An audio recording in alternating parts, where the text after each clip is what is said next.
We are back once again. Happy that you are as well for another Mike and Mike's Off-Air podcast with Mike Pesto. And Mike O'Neill over in the right field here.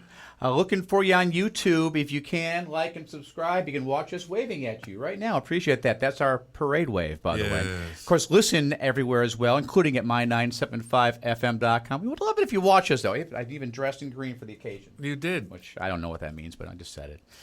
Hey, before you get rolling, Yeah. I want your opinion on something.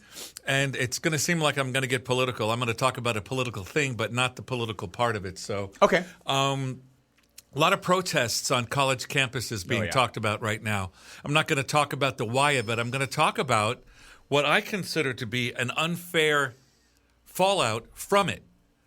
How many, if you would guess, how many in like, say, UCLA's graduating class, like 5,000 or something probably? At least, I would think. Something like that, Yeah, right? with all the different colleges associated with that graduating class, yeah. But as opposed to the total volume of the body, which is way more, right? Of course, definitely. Now, compare that number, the graduating class of 2024, to the amount of protesters that were on the campus disrupting things and really caused a really big problem to happen, the big problem being no graduation ceremony. So it was canceled. Canceled, 100%. And so here's the thing. Here's the thing. Here's what some folk, I don't know, maybe they have, maybe they haven't thought about it. This is the same graduating class that didn't graduate high school in 2020 because of COVID. I'm sorry for laughing, but none of my kids were affected. But yeah, that sucks. See, that's what I'm saying. That really The sucks. fact that they canceled it for the whole class, I really wish they had gone after the disruptors and not the entire graduating class. I'm sure when the high school thing happened, the thought was, okay, everyone graduates high school. College. When we get to college, not everyone goes. Right? When we go to college, we'll really have a huge blowout. What? It's canceled too? Yeah. Why did I even go? No, that's a silly rhetorical question. You know what? Get them all to go to graduate school. See what keeps that graduation ceremony from happening. Because it will. But no, but isn't, I mean, do you agree? Shouldn't they go after the specific perpetrators and limit their graduation and not the... Well, it's something happening on the campus. I mean, I don't know how you prevent that when it's free speech being, wrong word, but the first word that came to mind, celebrated in what they're doing to the nth degree, to the point that it's affecting other people's free speech, and that's where the line has to be drawn. That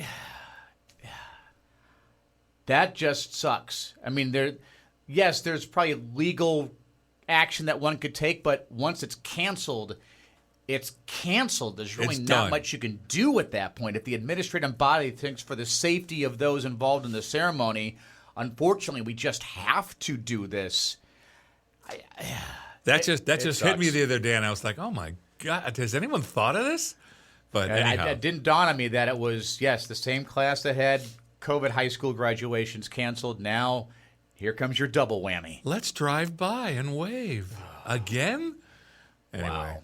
So, All right, so before I get into what I want to touch on, something that happened near downtown Visalia a couple weeks ago, and I'm sure you heard about it. I don't know if you ever saw the video or not.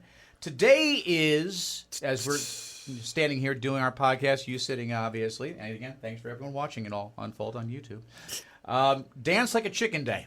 oh. Now, I was talking with Jennifer Grant. In fact, she even talked about it on the air. It did not dawn on her at all. The tie-in with the chicken dance and weddings. Now, I know it's not as much of a West Coast thing, a California thing. I can tell you, having grown up in rural Illinois, outside of Chicago, in Chicago specifically, there is a Polish contingent in Chicago that is as large as Chinatown is in San Francisco.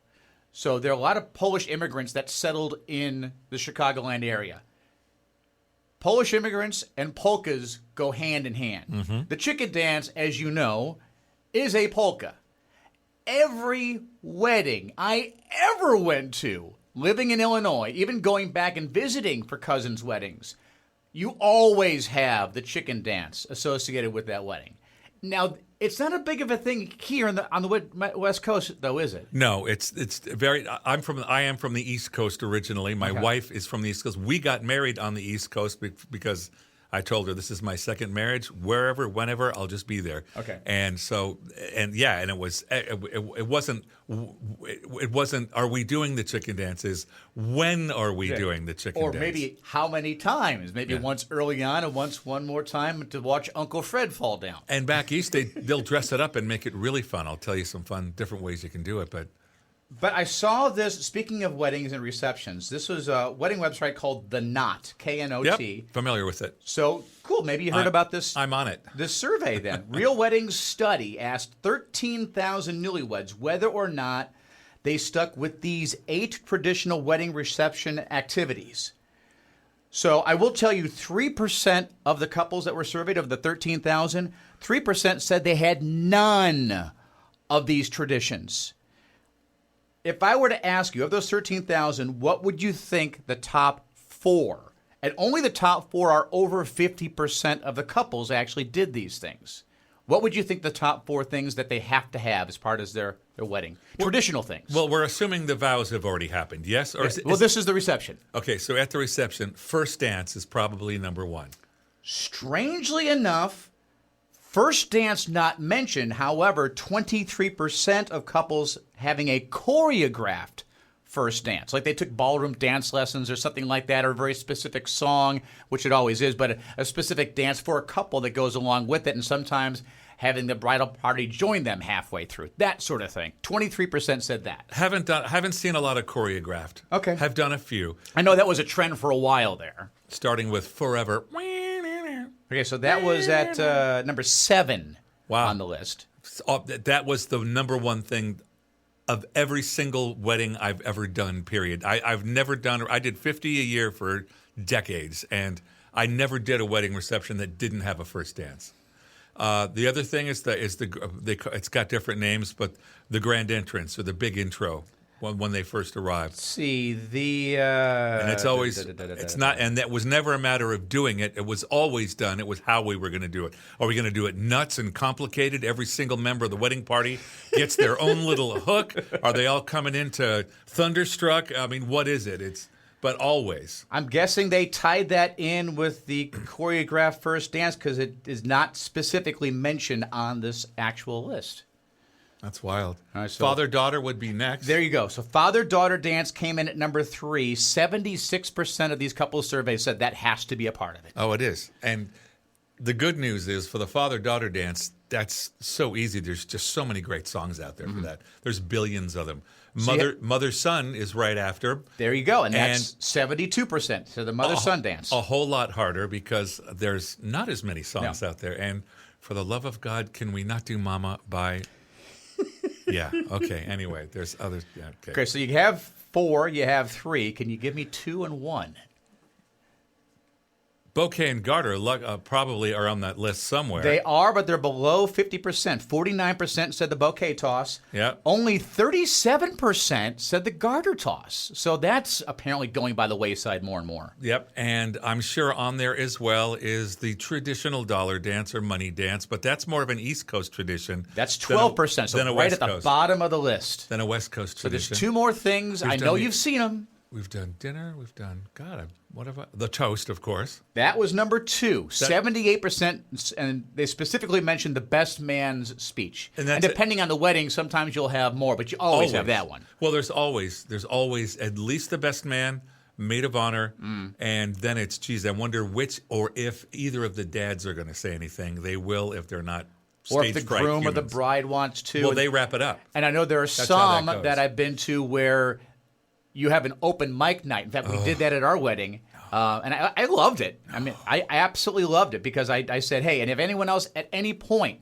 wants to come up and say something, because we had family flying in from Chicago to California for the wedding, if they want to say something, I wasn't going to be the one to say don't. So please, by all means, we had a live band. Just let the band leader know that you want to jump up and say something, and then please do. I love that. I love the idea of it, but the way it bears out so many times, it doesn't work out perfectly. A lot of times you just get the same people saying this. I mean, not the same. A lot of people saying the same thing over and over. Yeah, and I was there too when Mike did that dumb thing when he was at that one time.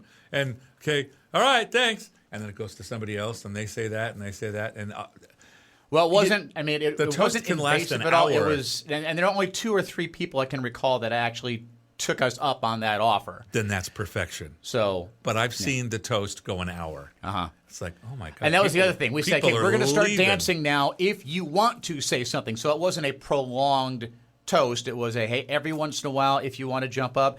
For the most part, I think once people heard the music, they didn't want to interrupt it. So it was, I think maybe that curtailed it more than anything else. Did I said dollar dance, right? Yes, that was at the bottom of the list. Still missing was at the very top of the list. First thing you do is the entrance. You come in. There's the prayer for dinner. I may have stumped him. Did I not say dinner? That's not on the list. For real? That's the Well, I think that's more of a given than anything else. The one I mean, most- that's why you're there. You got to eat. that's well, the only thing on the timeline that it's doesn't, like having drinking on the list. Of doesn't- course, it's a given. that one doesn't move on the timeline. Everything else can be flex time. We've done the toast. We've done the cake. We've done the You never said the cake. Cutting of the cake. yeah. That's the first thing after dinner usually. Yeah, that's number 1 on the list. 85% of those surveys said that has to be part of it. Now, the last wedding that I went to, it wasn't. It wasn't a ceremonial part of the wedding. Obviously, the cake was presented, it was cut, but it wasn't, hey, everyone gather around the cake now and they're going to cut it together. It just kind of happened, and then there were pieces of cake over in the corner where you were told the cake is ready, go help yourselves to a slice. Honestly, Michael, for all and each of these things, it's 100% dependent on the personality of the bride and groom. Sometimes and you know right from the wedding, if I have this version of the Wagner, that the bride comes into that starts with a flaming trumpet, and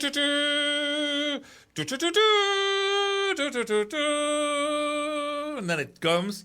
The bride that picks that one is probably going to do a lot of other very look at us focused things. Yeah, makes sense. Whereas the gal that's like, oh my God, do people really use that?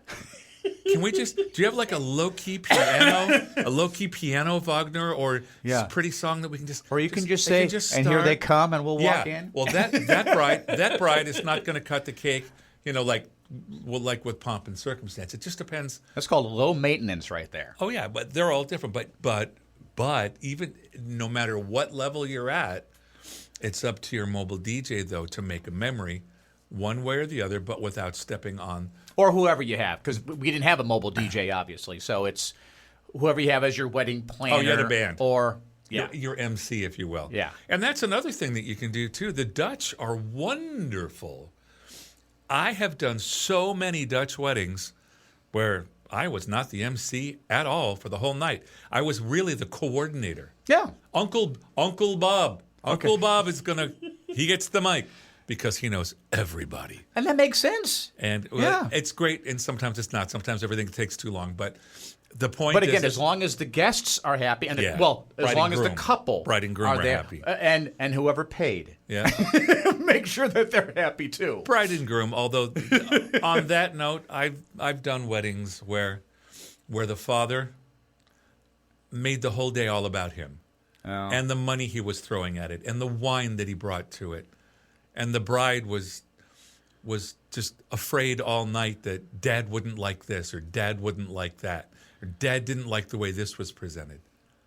It's her day, Dad. Yeah. For the love of God. And so that's a problem. I mean, I'm not going to screw up my paycheck. Yeah. But it's just... Why did the check bounce? Well, I had a wedding where we were told, and I am not a volume monger. I'm not that DJ where you walk in from the get and the music's bam, bam, just blowing out of the room. You can barely hear it. It's just something that keeps the room moving.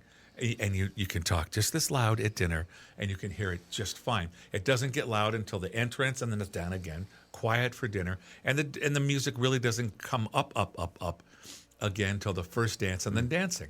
I've never done a wedding where it's like, my God, he was ridiculous. Why was it so loud? But this same guy, he told us to turn the music down so many times. Literally, by the end of the evening, you couldn't even hear it. That's a shame. Thanks for the check. I didn't do anything. All right, so yeah, that's according to, again, theknot.com. If you're getting married at some point or know someone it is, maybe a website you may want to just take a look at and take it for whatever it's worth. So I posted this video up, and I don't know if you ever saw it. This was our video of the week, not currently, but I think the week before last, of the cows that got loose near downtown Visalia. Did you ever see the video? No. You got to visit our website, Michael O'Neill, more often.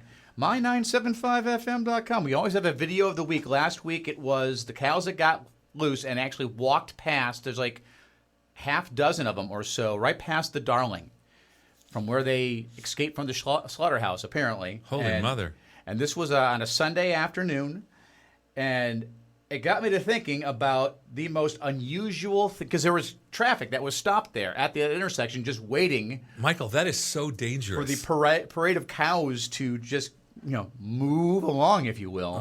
What is the most unusual thing you have ever seen while driving? Well,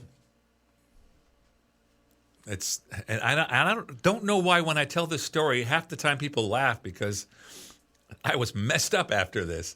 I was coming back from DJing at a bar in Santa Maria when we lived in Lompoc, coming back over the hill, and all of a sudden I'm driving, and then something just comes up off the side of the rock, and I broadsided a full-size cow. Oh, wow. I'm guessing did more damage to your vehicle than the cow. It did more damage to everybody. The cow was dead when it hit the road. Oh, it was? Okay, because I have friends of mine who have hit deer, huge deer, and car totaled. Deer scoffs and walks away. because it tends to scoop them up. A cow is 1,100. Well, this, like I said, a totaled vehicle, but you go on. Anyway, and it was an old Ford van, the ones with no front end. So I've got engine oil and water all over my feet. So my feet are second-degree burns. My battery hit the highway. The engine came off the engine mount, so I couldn't stop the vehicle. And I couldn't see because my glasses went flying. My windshield was all started up, so I'm like, okay, let's drift to the left. You're going to find the Braille dots here anytime now. So the brakes didn't even work at that point? Nothing worked. The engine was... Well, with the engine gone, the brakes still should work because that's a different driveline. There's nothing was working. So something got severed then underneath as well. Wow. The power was gone. The engine just quit. And so all I did was got to the Braille dots and pulled up the emergency brake. Finally stopped. Wow. Very scary. That's the weirdest thing I've ever seen. My wife would love it if I would see a UFO because she believes that we have many visitors and wants to meet them all and wants to I told you so me because I'm not so sure about it. But the point is, I haven't seen that yet. The closest I came to UFOs was about a year or so ago on my way into the station one morning. So there must have been about 4:45 or so. I don't know why, but I looked up through the skylight in my car, and I saw this line of white dots just all moving at the same pace. And I'm like, this is it. I'm having my extraterrestrial moment. I got to pull over. I got to get video of this. And I got video of it, and I'm like narrating. You could hear the nervous excitement in my voice describing these dots floating across the horizon and then drifting away. I got to the station. I posted the video. I talked about it. My first breakout, like the first hour, I couldn't stop talking about it until I got the phone call from saying, "Oh, so you saw Elon Musk's Starlink?" Oh, that's what that is. It's a succession of all these satellites all in orbit with each other, exactly the same spacing apart. There's like 10 to 12 of them. Oh, I gotcha. And it wasn't extraterrestrial at all. It was Elon Musk's money flying overhead. Yay, Elon. Yeah, I thought I had my one month. I thought for sure the video's going to go viral. This is going to be making all the did you see it websites and everything. No, it's just satellites. And I haven't seen Bigfoot either. Still waiting. I had another moment living in Las Vegas. I drove to and from Las Vegas so many times because I had a girlfriend at the time who lived in West Hollywood, in L.A. area, obviously.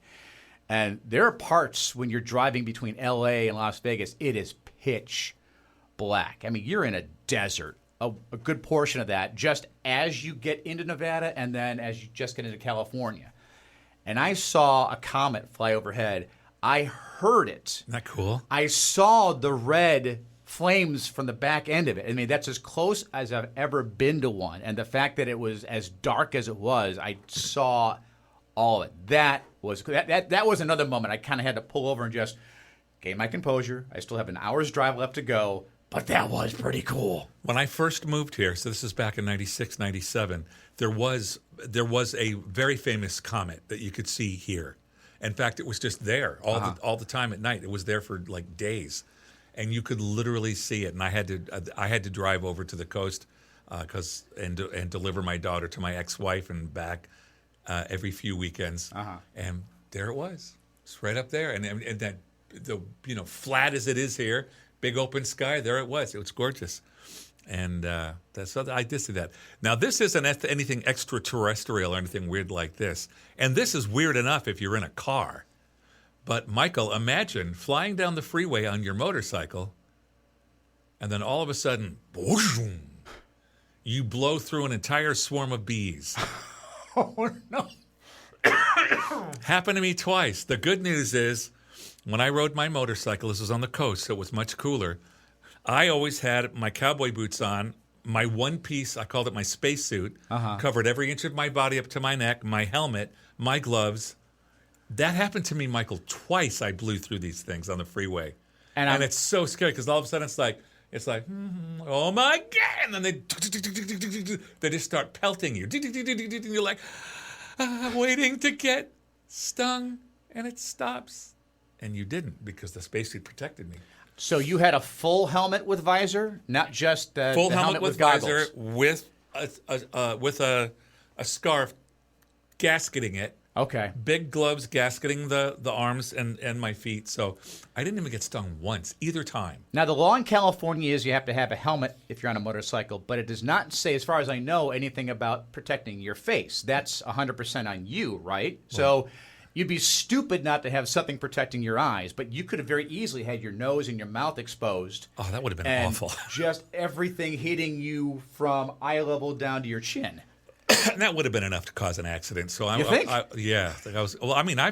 actually had. I've been riding along on a bike, and all of a sudden, oh shit, there's a bee in here. It happens Inside your helmet. Inside the helmet. Oh no! But I had good motorcycle friends, and they told me what to do when that happens. What? The second you realize it, you turn into the wind and flip your visor up, and off it goes. That happened to me a couple of times that I didn't get stung. But then But you go from 0 to yeah, and then remembering that, and then also you are still motoring down the highway at 60 plus miles per hour. You have to keep your eye on the road as you're tilting your head. It's like son of a yay! It's like if you have trouble walking and chewing gum at the same time, probably not something you want to deal with. Bees, I'm not terrified of, but the idea of having that in my helmet, I knew it could happen and would happen, and it did. And you get it out of there. But anyway, those are some very zen experiences on motorcycle There's riding. one that I never saw, but I was part of the morning, or actually the afternoon show team that caused, if you will. When I worked up in San Francisco at KYCY, Young Country, we did this bit called The Beep Show. So, whoever did this got a T-shirt if it was successful. You had, I think, one song that we would play, whatever song it was, an average song about 3.5 minutes or so long. So while the song was playing, we kept the person on the phone. They would call and say they were driving on the 101. This is Bay Area or one of the freeways around there. It had to be a driver and a female passenger. During the song, the female passenger had to take her top off, roll down the window, and get another car in traffic to honk their horn at her. If she did that, they would get I took my top off for JD on the front, and then KYCY, the Beep Show on the back. And then a ticket. Yeah. And you might be surprised. We had a waiting list. That's wild. Of people wanting to do the Beep Show. And I never actually saw one. That's crazy. And this was long before YouTube and everything else. So as far as I know, there's no video out there. Long before smartphones, for that matter, as well. which maybe is one reason why you don't see that bit done anymore, because it would be very easy to prosecute at that point. Well, we're both very big Disneyland fans. You can go online and see that is a favorite thing to do on Splash Mountain. You know how they take pictures for family? Yeah. They have a whole entire website of girls zooming down Splash Mountain and okay, well, I guess nobody else will see that picture. So it's a family place. They put those away. But anyway, that just reminded me of it. So the next time the cows get loose in downtown by Sally, I'll make sure I send that video to you personally, because unfortunately it's no longer up there now. We've got a different video of the week. And we always have those, too. If you want to check out whatever the video of the week happens to be, my975fm.com, towards the bottom of the page. It's usually something pretty topical. That's all right. It's okay. I don't feel that bad about it. Based on the accident I told you I had, the only cow I need in my life will be tri-tip, and this Sunday will be soon enough.